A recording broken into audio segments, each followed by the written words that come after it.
非有消息，中国规模最大，也可以说是亚洲或者是东半球规模最大的航空公司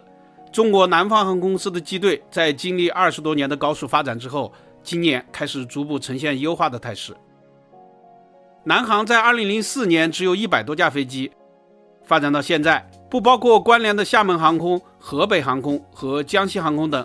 以独立法人体统计的话，中国南方航空拥有客货飞机共计654架，包括空客 A319 5架， A320 148架， A321 156架， A330 28架， A350 20架，波音737 206架，波音777 32架，包含17架货机，波音787 28架， ARJ21700 30架，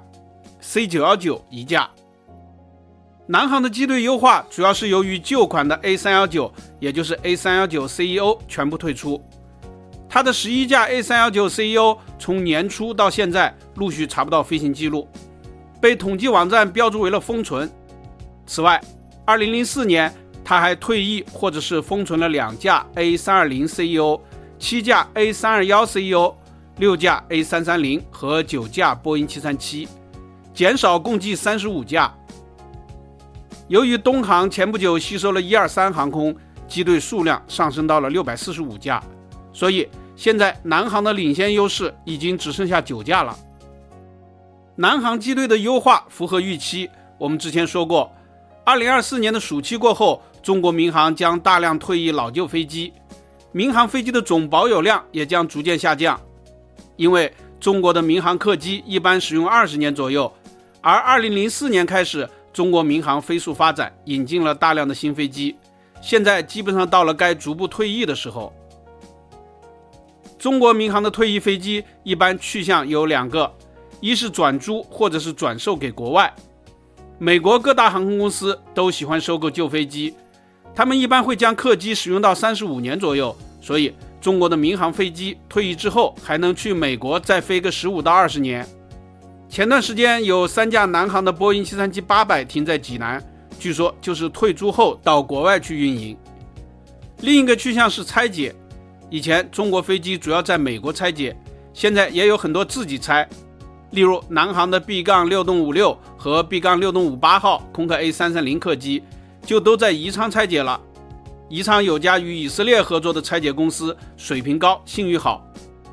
南航也有一些飞机转给了国内其他公司，比如 B-3 东东 V 是一架空客 A330-300， 作为增资交给了四川航空，还有 B-62-9 号空客 A320 转给了一家民营科技公司。当然南航今年也在引进新飞机，主要是波音737 MAX 8、空客 A320neo 和国产的 C909 这3个型号。它今年以来已经引进了8架波音737 MAX 8、6架 C909 和1架 C919， 以及5架空客 A320neo、 6架空客 A321neo 和1架波音787-9。